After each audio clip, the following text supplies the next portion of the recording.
మా పిన్ని వాళ్ళతో బయటికి పోక చాలా రోజులయ్యి, వాళ్ళు బిజీ ఉండే మేము బిజీ ఉండే ఇన్ని రోజులకు కుదిరింది.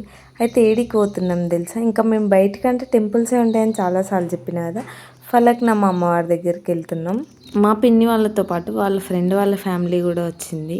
ఇంక ఇట్లయితే అందరం కలిసి వెళ్ళినాం. చూడండి, అంత రష్ ఏం లేకుండే అమ్మవారిని దర్శనం చేసుకోండి. అమ్మవారు ఎంత పవర్ఫుల్ అంటే, ఒక ఆయన అమ్మవారిని కాలుతో తన్నిండని ఆయన ట్రైన్ కింద పడితే ఆయన తలకాయ వచ్చి అమ్మవారి కాళ్ళ దగ్గర పడ్డదంట.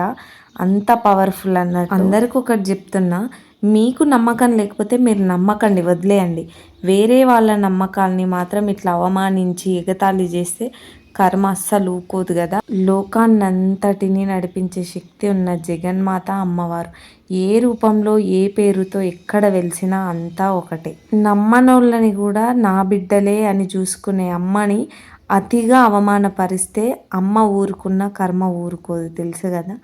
నెక్స్ట్ వీడియోతో వస్తా. Bye bye.